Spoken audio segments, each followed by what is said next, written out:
So this game called Mortal Online 2 has piqued your interest and now you're trying to figure out if you want to dive in. I want to stress two things up front. Number one, this game is not for everyone. And number two, this game has both massive potential as well as massive pitfalls. The too long didn't watch of this video is if you're searching for a new main game that you can put a ton of hours into, keep watching and check out more MO2 content. But if you're the type of person who doesn't really stick to one game for a long period of time, this probably won't be for you. Now before going any further, I want to get into why I play this game. I play this game to PvP. I enjoy the PvP in this game so much that I don't mind spending hours grinding for materials to make armor and weapons. Now, don't get me wrong, the whole journey and experience of going out to kill the various bosses for better materials is good fun, but again, I only do it so I can have good gear to PvP in. If you don't like to PvP and just want to PvE, fight bosses, trade, whatever, then you should take the rest of this video with a grain of salt. But my two key points at the beginning of this video still hold true. I've gone through and read a number of the Steam reviews, and let me address some of the more frequent things I see. The community can be toxic. That is very true. If you decide to play the game, you should try and find a guild that is right for you, because if you're ungilded, you can very easily, and I mean very easily, get bullied out of this game.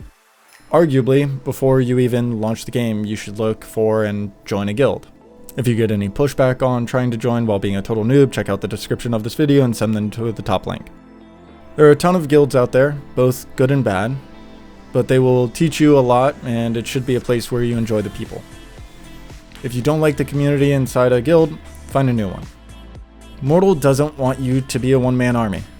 You won't be firing magic on horseback with a bear riding behind you while wearing full steel armor and a halberd for close-range combat. You will have weaknesses, and you won't be able to do everything by yourself.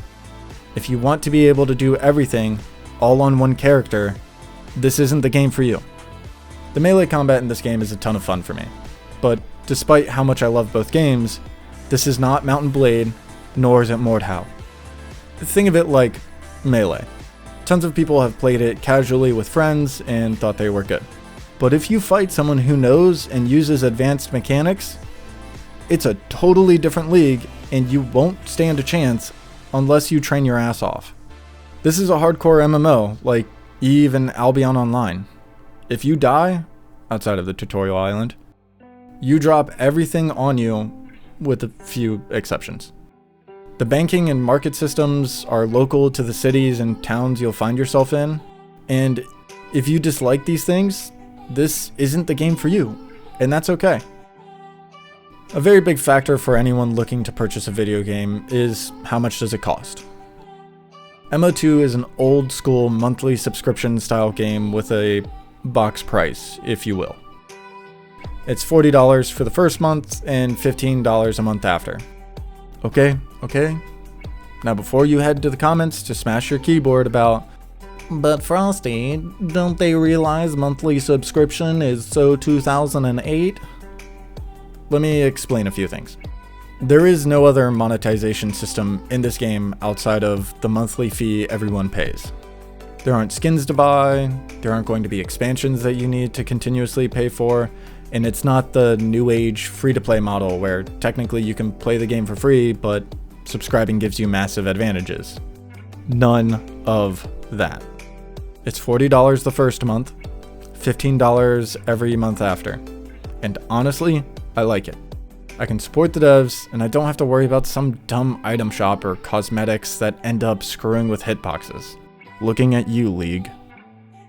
If you've somehow managed to get over having to pay a subscription fee and are still interested, it's time to find out if you're the type of person who enjoys this game. I said this at the beginning and I want to reiterate it. MO2 isn't built for the masses. To my MMO players, if you enjoyed games like WoW, New World, Rift, Elder Scrolls Online, you're probably going to hate this game, and I don't think you should put the $40 down to find out. If you only kinda enjoyed those games, Maybe you wished you could impact the world more. Maybe you hate how much this meme by Sir Grapho hits home. Stick around. If you enjoyed games like EVE and Albion Online, you already know this is right up your alley. Stick around, you sick fucks.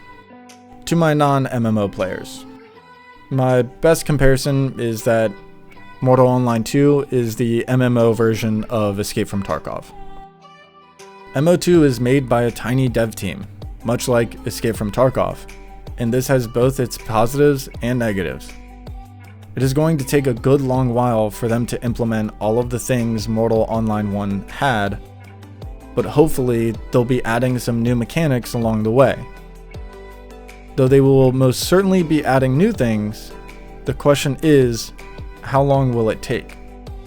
Much like Tarkov, new players can get bullied pretty hard by veterans and drop the game quickly because of it. And that's because knowledge is power.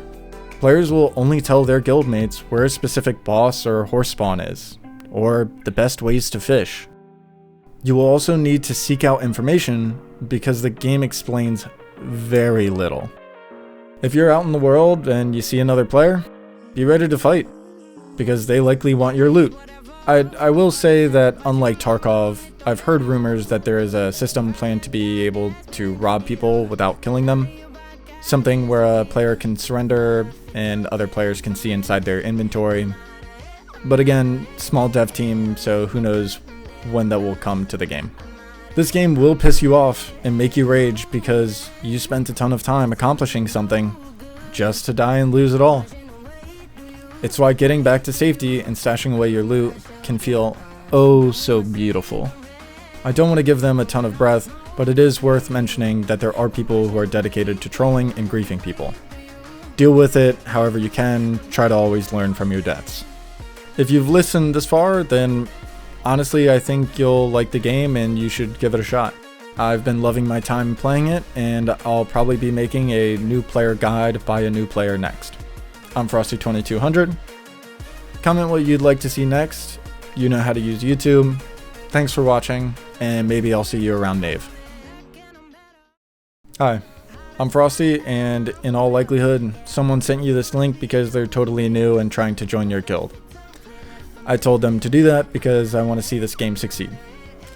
The only way that I can personally affect this is by trying to keep people who are interested in this game from getting grief to the point that they leave.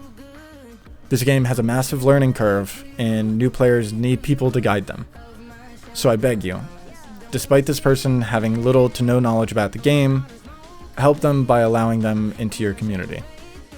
Now you might think to yourself, well, Mr. Frosty, why don't you build this super newbie friendly guild and take them in? There are a few reasons why. Number one, I'm not a vet, so I don't have the depth of knowledge to train all of these people. Number two, a guild built solely around training newbies wouldn't work out in the long run from my perspective. Maybe I'm wrong about that, who knows. Number three, I don't have the time to dedicate to running a guild. That's why I again beg of you to allow them into your guild. People will naturally come and go. I might not even be playing this game myself anymore, and I understand that. But the best thing both you and I can do to help this game survive is to help people get started and then dunk the shit out of them when they're hooked.